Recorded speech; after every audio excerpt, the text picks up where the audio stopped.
All right, welcome back to Sunday Live. Now, just 2 or 3 weeks ago, we were recording COVID-19 cases in the 300s and the 400s. Today, that number was 83, bringing the question of how these numbers came down so quickly. Now, some experts have said that less testing is one of the factors as to why we are seeing lower numbers. I'd like to bring in our guest for the night, Dr. Githinji Gitahi. He is the global CEO, Amref Health Africa. Thank you so much for joining us.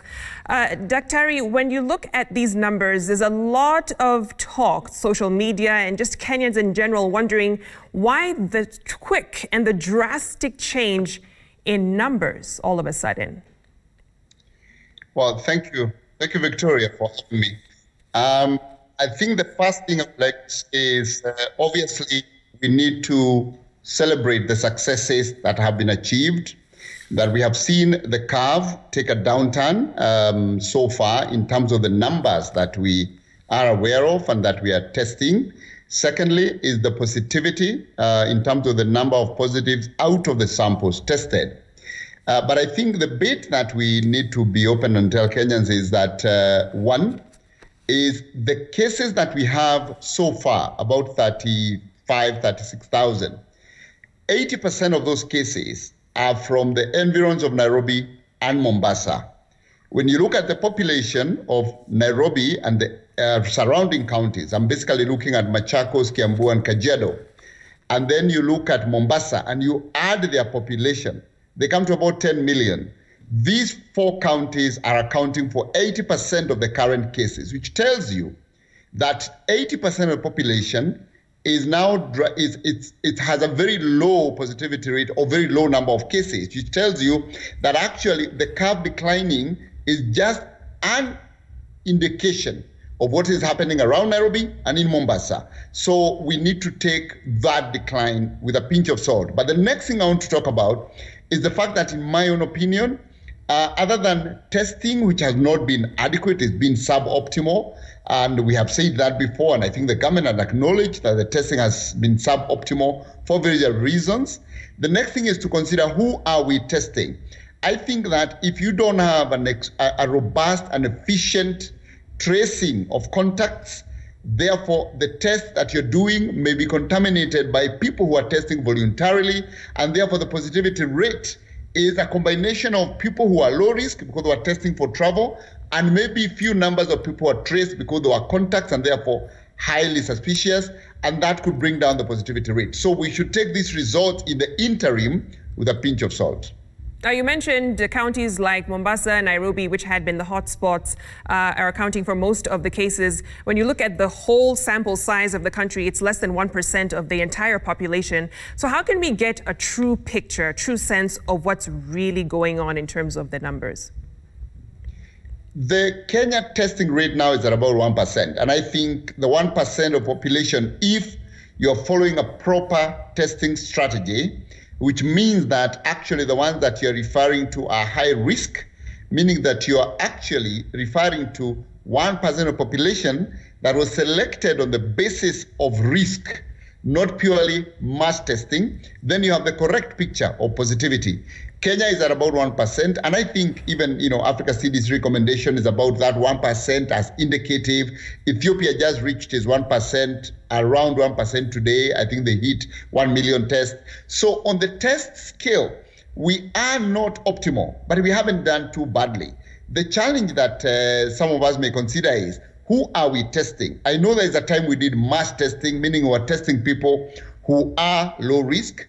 Secondly, I know that the total number of tests may also be affected by the fact that initially the number of tests could have been multiple tests per individual. So the number of tests done are not reflective of number of people tested. Because remember, initially, Vicky, we required that when you are put in isolation, then you have to be tested and you test negative before you are released. Therefore, you had an individual having 3, 4, 5 tests. Those are also part of the total. So I would say that the 1% is not ideally optimal population representation. But what we should worry about is that the positivity rate, the number of positive tests out of the sample tested, is lower. and that may reflect our state of contact tracing. My feeling is that because now we are doing more home-based care, it is likely that the efforts that are being taken to trace every contact are less, and may also have to do with resources in the counties. Remember, we started off in Nairobi and Mombasa, then we moved to the counties. The question we need to be asking, and you need to ask the counties, is do we have enough resources to do what Nairobi did in terms of tracing? That could also be affecting the positivity rate. And right now, really, the only thing we can rely on are the numbers that we're being given officially by the government. But what are some other factors that we could probably use to tell us that we're on the right track? For instance, if it's case fatalities or how many people are in the hospitals, what more can tell us we're doing something right? So remember that we have actually a very low symptomatic rate across the entire number, the 36,000. Only 7% to 8% have had any symptoms. So if you want to use symptomatology or the number of symptoms of the number with symptoms, it's a very low number. Remember that this number, if you're coughing currently in Kenya, you can actually show up anywhere. You can show up to your local pharmacy, you can show up to your local clinic, to the hospital, or not show up anywhere at all, or even show up at your local witch doctor's office or something. So it means therefore that it's very difficult to actually track using the symptoms.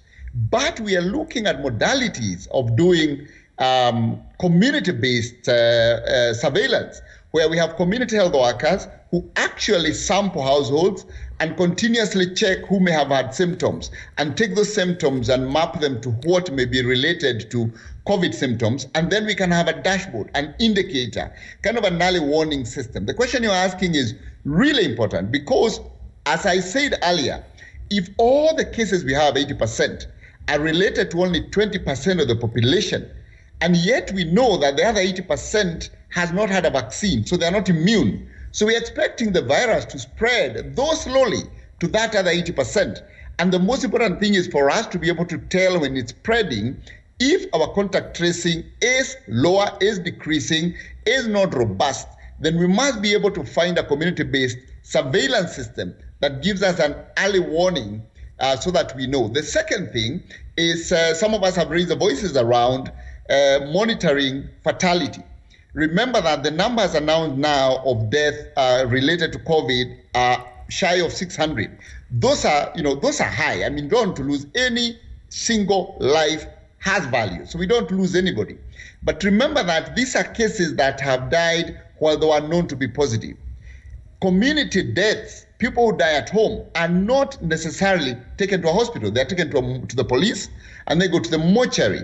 Therefore, they may not be recorded in the hospital inpatient statistics that are being announced because Kenya is ideally not, we are not doing post-mortem COVID testing.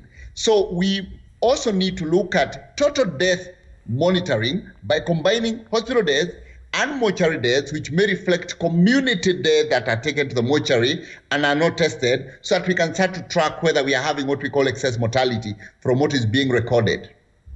Let's shift to something that has been happening recently, and we've been seeing just blatant violations of containment measures. For instance, the bullfighting event in Malinya, Kakamega yesterday. And the only thing that can explain that is fatigue. People are just tired of adhering to these containment measures. You hear them in the streets saying, well, no one around us is dying. I don't know anyone personally who's contracted COVID-19. They're doubting the numbers that are being given to them by the Ministry of Health. So how do you begin to start drilling into the population social responsibility at a time like this? I mean, it appears we're getting to the end of this pandemic and beating it, but people don't seem to want to adhere anymore. They're simply tired. As I've said before, Vicky, we are not at the end of the pandemic. We are actually at the end of probably the partial pandemic in Nairobi, the environs, and Mombasa. That is what people need to take away from this message, that the curve declining is predominantly Nairobi and Mombasa. The counties out there that are still accounting for only 20% of our total cases have not gone through their full progression of the pandemic. So we may see a second wave of combined lag behind counties or late counties that got the infection later after we opened the boundaries. So it means that we are likely to have another wave, which is for the combined lag counties. Now that brings me back to your message that for us to ensure that we all obey the recommendations that have been given to us by the public health specialists, we must engage communities, because I can tell you that the government cannot enforce regulations with every single individual, 47 million of us, and therefore community ownership must be the first thing we need to do. The government now should be investing in community health workers, in household education, so that those decisions to go bullfighting are not to be stopped by government. It is the community itself that should say, I think this is not the thing we need to do. I think we need to do it differently from the community up. But if we are waiting for the police and the national government to influence how communities behave, it's impossible. So we must move to a point where actually we are educating communities to own their decisions, and we cannot do that through the TV, through the daily pressers that are held. It can only happen house to house through community health workers and community leaders and religious leaders, and that is going on continuously, so that those decisions are local. Those decisions, you cannot expect a bullfighting to happen, to have been approved or stopped by national government. It has to happen locally. That's what we need to do. That's what we need to tell the people, that this pandemic is only declining in the areas that were first, Nairobi and its environs and Mombasa. The other counties are yet to go through the pandemic. And lastly, let's talk about a part of life that, if it opens up, tells us that things are getting better, and that's schools. Earlier today, the Education Cabinet Secretary said it's likely we could open in November. When you're looking at this realistically, what would be the number that says we're good to open, considering that still we need to have the containment measures in place for children and pupils as they go back to school? My view is that there is really no magic number. My view is that the opening of schools is dependent on preparedness rather than the actual number. So you say within the epidemic curve, this is where we are, and we think that we can actually maintain certain public health measures that ensure that even if the infection is still spreading or the risk of infection is still present, we can control the rate at which it spreads. Remember that controlling a pandemic of this nature, epidemic, or even any outbreak, is about the force of transmission, meaning how many people get infected from one contact. Secondly, it's about the rate of risk, or the mortality or the case fatality. If you look at, for example, just to give you an example of something like Ebola, the rate of mortality or the rate of death out of infected is very, very high. Now, if Ebola had the same infection rate as COVID, it will be disastrous across. But the COVID rate of mortality is much lower. So we know that we can identify the key people who are at high risk. In this country, almost 70% of all mortality has been above 50 years. Actually, 60% of it has been above 60 years. So we know we can identify those at risk. So if we can actually consider, one, how do we reduce the force of transmission, making sure we do phased opening so that you start off with candidates and then you go progressively, or even where you say we are going to open, but certain classes come on different days and others come on other days, so that you actually manage to space them out, to reduce the force of transmission, not to kill the transmission. Secondly, that you are able to manage the risk. The risk means that you are able to identify those people who are high risk, the elderly, those people with hypertension, diabetes, those people who may be at highest risk of having critical disease or severe disease. Those two things are the determinants for when and how to open, rather than a particular number that we need to wait for. So it's more about planning and preparedness, within the Ministry of Health and the Ministry of Education. Right. Dr. Gitahi, thank you so much for your time. Always a pleasure having you on Sunday Live. On that note, let's take a short break. We'll be back with the sports. Here's what's coming up.